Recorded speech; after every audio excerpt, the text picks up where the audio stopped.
ini. Kita bukan negara besar, kita bukan negara kaya, kita bukan dari tentera kuat. Tetapi semalam saya duduk di office pukul 10 pagi, kedutaan Amerika kata, Anwar, pukul 11 Presiden Trump mau telefon, boleh jawab tak? Oh my god. Saya kata, kita orang kecil, tentu saya jawab. Ya. Sebelum itu Presiden Xi Jinping China datang. Bulan depan Presiden Trump datang Malaysia. Premier Li Qiang China datang. Perdana Menteri India Modi. Oh my god. Ini bukti nyata guys bahwa Malaysia itu jadi tumpuan dunia guys. Malaysia sangat diperhitungkan dalam hal ini. Itali, Perdana Menteri Kanada, Presiden European Union Eropah, Presiden Brazil, Presiden Afrika Selatan, dia datang. Sebab bukan sebab Anwar, tapi kerajaan dan rakyat. Kerana ini rakyat Malaysia, Perlis, Selangor, Sabah, Sarawak itu sudah bangkit mau selamatkan dan bersatu dan jayakan ekonomi Malaysia. Top sekali nih guys. Ya teman-teman semuanya, bismillahirrahmanirrahim. Assalamualaikum warahmatullahi wabarakatuh. Berjumpa kembali dengan saya guys, Temrek TV. Bagaimana kabar kalian semua? Semoga sentiasa dalam keadaan sehat walafiat, dipermudahkan segala urusannya, dan semoga dilancarkan rezekinya. Amin amin ya rabbal alamin. Dan yang terpenting guys, mari kita upayakan untuk selalu bersyukur atas nikmat yang telah Allah berikan. Karena kalau kita kira-kira ya teman-teman, kalau kita hitung nikmat yang telah Allah berikan itu sangat-sangat banyak guys, dan patut kita mensyukurinya. Dan semoga dengan banyak bersyukur akan Allah tambah yaitu keberkahannya. Amin amin ya rabbal alamin. Oke teman-teman, dalam kali ini saya ingin reaction salah satu video yang dalam hal ini sangat menarik guys.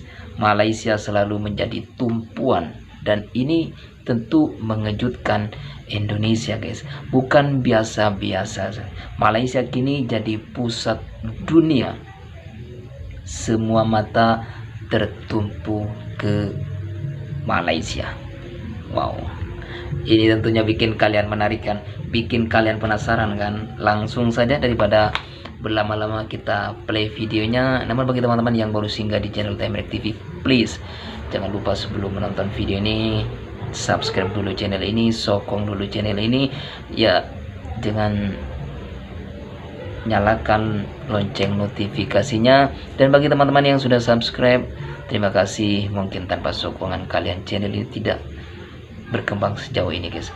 Oke teman-teman, langsung saja kita simak seperti apakah videonya. Let's go. Dunia kini sedang menoleh ke arah satu negara kecil di Asia Tenggara, Malaysia. Negara yang selama ini dikenali dengan keindahan budaya, keharmonian kaum, dan senyuman rakyatnya, kini menjadi pusat perhatian dunia. Bukan sekadar pelancong yang datang, tetapi pemimpin-pemimpin besar dunia mulai melangkah ke bumi bertuah ini. Dari barisan pemimpin ASEAN hingga kuasa besar dunia, semuanya berkumpul di Kuala Lumpur di bawah satu bumbung Malaysia, tuan rumah bagi perhimpunan dunia yang bersejarah. Langit Malaysia kini dipenuhi bendera-bendera dari seluruh dunia. Jalan-jalan utama dihiasi warna kebangsaan dan suasana penuh semangat. Media antarabangsa membanjiri Putrajaya.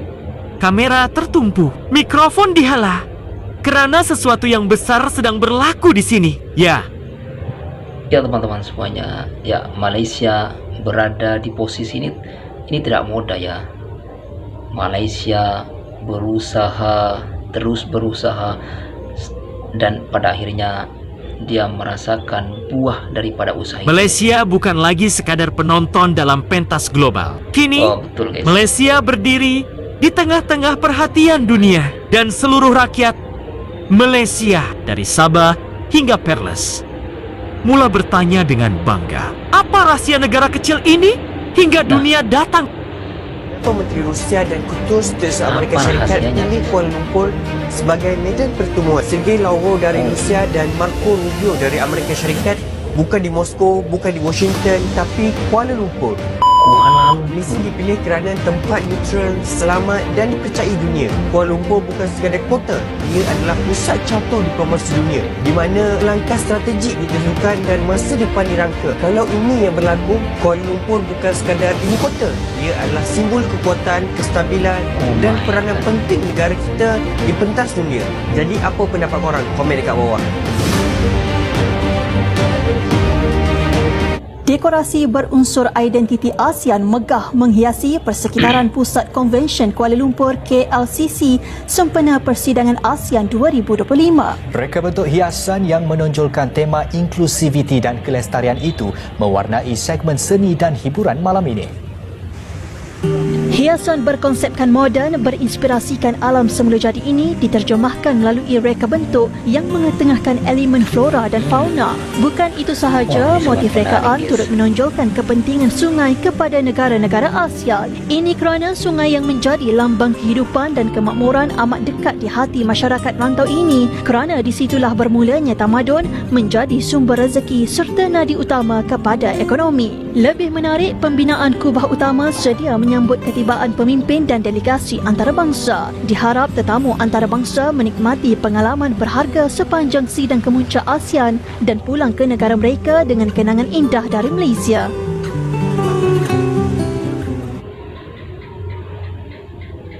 ASEAN Malaysia 2000. Semalam saudara-saudara tahu Ya teman-teman semuanya, video ini mengajarkan kita ya arti daripada perjuangan guys. Tidak mudah untuk Malaysia berada di tahap ini guys. Malaysia penuh dengan perjuangan, penuh dengan semangat, penuh dengan apa ya teman-teman, kebersamaan sehingga berada di tahap seperti sekarang ini. kita bukan negara besar, kita bukan negara kaya, kita bukan negara tentera kuat. Tetapi sekali, semalam guys. saya duduk di office pukul 10 pagi, kedutaan Amerika kata, Anwar, pukul 11 Presiden Trump mau telefon, boleh jawab tak? Oh my god. Saya kata kita orang kecil, tentu saya jawab. Ya. Sebelum itu Presiden Xi Jinping China datang. Bulan depan Presiden Trump datang Malaysia. Premier Li Qiang China datang. Perdana Menteri India Modi. Oh my god. Ini bukti nyata guys bahwa Malaysia itu jadi tumpuan dunia guys. Malaysia sangat diperhitungkan dalam hal ini. Itali, Perdana Menteri Kanada, Presiden European Union Eropah, Oh my Presiden Brazil, Presiden Afrika Selatan, dia datang. Sebab bukan sebab Anwar, tapi kerajaan dan rakyat. Kerana ini rakyat Malaysia, Perlis, Selangor, Sabah, Sarawak itu sudah bangkit mau selamatkan dan bersatu dan jayakan ekonomi Malaysia. top sekali nih guys. Kuala Lumpur menjadi sorotan dunia. Para pemimpin Asia berkumpul, tapi pertanyaannya, ini forum ekonomi, iklim atau panggung kekuasaan? Berdasarkan laporan resmi ASEAN Summit 2025, pembahasan fokus pada perdagangan hijau, energi bersih dan keanggotaan baru Timor Leste. Di balik tema inklusi dan keberlanjutan, tiap negara membawa agenda sendiri. Jepang ingin pengaruh, China waspada, US ikut menekan. Kesepakatan nol emisi dan rantai pasok Asia bisa ubah keseimbangan global. Siapa kendalikan ekonomi Asia, kendalikan masa depan dunia. KTT ini bukan sekadar diplomasi, ini pertarungan visi global. Pantau terus zona geopolitik, karena dunia bergerak lebih cepat dari berita. Betul.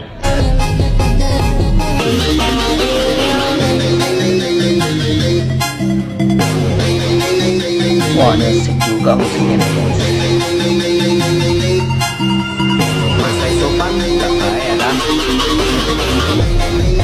Prabowo hadir juga guys.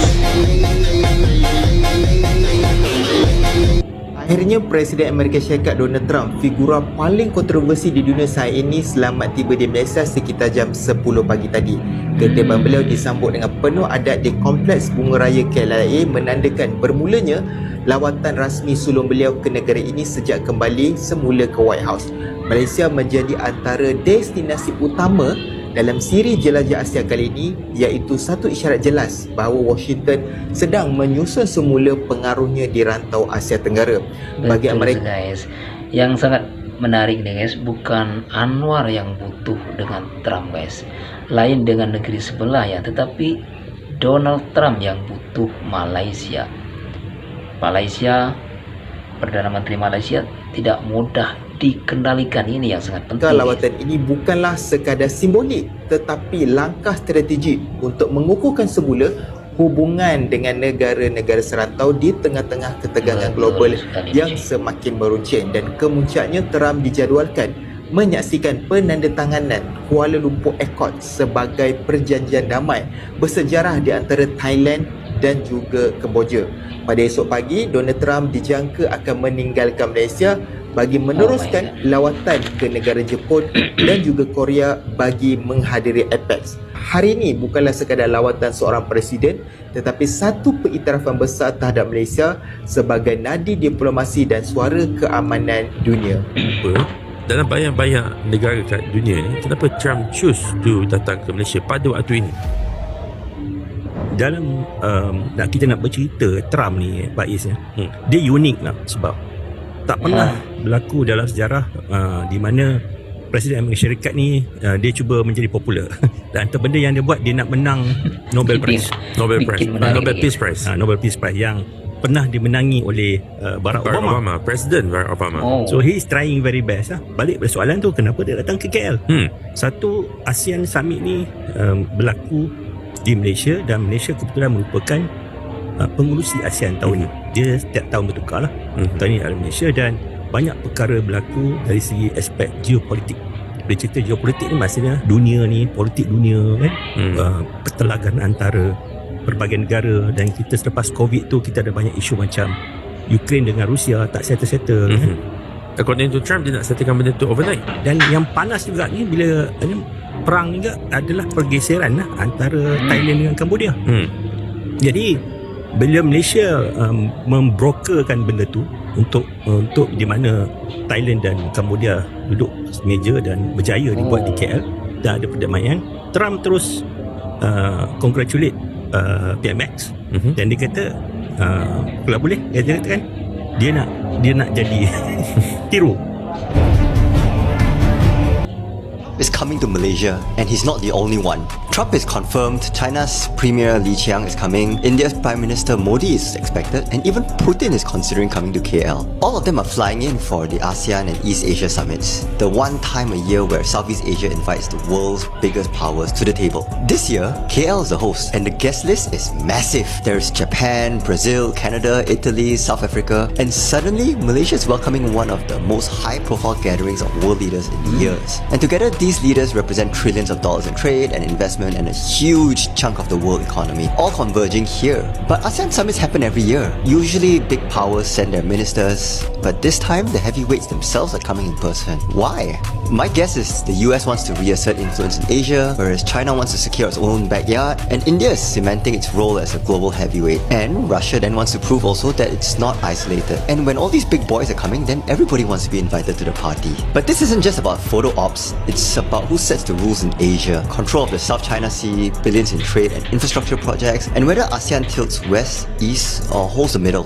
So what does this mean for us? The first thing is expect roadblocks and VIP lockdowns in KL because the biggest boys are coming to town. We can also expect Malaysian international headlines for those few days, and in the long run, there's more investment, more deals, and a stronger global reputation. It's some short-term pain and inconvenience for a long-term gain, and it's really cool because history isn't just happening, it's now happening here in KL. Bangkang ingat Trump datang tunjuk kuasa, rupanya dia yang kena ikut rentak Zeppin. Air Force One, simbol kuasa paling besar di dunia, parking elok belakang barisan penari kita. Bila Trump turun, tak ada dentuman meriam, tak ada barisan tentera, tak ada tabik hormat. Yang sambut dia cuma kompang, Zeppin dan senyum orang Malaysia. Lelaki yang pernah maki China, ugut Iran, troll separuh dunia, tiba-tiba berhenti, ikut rentak Zeppin, tepuk tangan, senyum malu-malu. Masa tu satu dunia nampak Malaysia tak perlukan bom nuklear untuk dihormati. Kita tak perlukan kapal perang untuk disegani. Cukup dengan songkok di kepala, tengkolok di dahi, kain songket di bahu dan budi di hati. Itulah kuasa sebenar bangsa kita. Soft power Melayu. Kuasa budaya, kuasa sopan, kuasa yang menawan, bukan menakutkan. Dalam dunia yang makin gila dengan ego dan peperangan, Malaysia masih tahu cara menundukkan kuasa. Bukan dengan senjata, tapi dengan adab. Halus tapi berbekas, tenang tapi berkuasa. Itulah soft power Malaysia. Semuanya bermula dengan keyakinan. Keyakinan bahawa Malaysia mampu menjadi jambatan dunia dengan kedudukan strategik, kestabilan politik, dan kepimpinan yang dihormati. Malaysia berjaya menarik kehadiran pemimpin global untuk membincangkan masa depan serantau. Dari isu ekonomi, keselamatan, hingga perubahan iklim. Semua dibincangkan di bumi ini. Bumi yang membawa mesej perpaduan dan keseimbangan. Suasana di pusat convention penuh meriah. Setiap wakil negara berbicara tentang masa depan. Dan nama Malaysia bergema di setiap ruang berita antara bangsa. Hotel penuh, jalan sesak, tapi rakyat tersenyum kerana mereka tahu inilah masa Malaysia bersinar. Bukan dengan senjata, bukan dengan kuasa besar, tetapi dengan kebijaksanaan, keamanan, dan keindahan nilai bangsa. Dan bila kamera dunia merakam panorama indah Kuala Lumpur di waktu malam, menara KL bersinar, menara berkembar megah di langit, satu mesej jelas disampaikan ke seluruh dunia. Malaysia bukan lagi di pinggiran. Malaysia kini di tengah pentas dunia. Inilah detik yang akan dikenang. Kerana kali ini, Malaysia bukan biasa-biasa. Malaysia luar biasa. Ya teman-teman semuanya, dalam video ini sangat menarik ya. Malaysia bukan biasa-biasa saja guys. Dunia pada butuh Malaysia. Itulah rangkumannya. Oke teman-teman, terima kasih sudah menonton video ini. Saya Timelapse TV undur diri. Jika korang suka dengan channel ini, jangan lupa sebelum meninggalkan channel ini, like, komen, dan bantu share ya teman-teman. Saya Timelapse TV undur diri. Wassalamualaikum warahmatullahi wabarakatuh.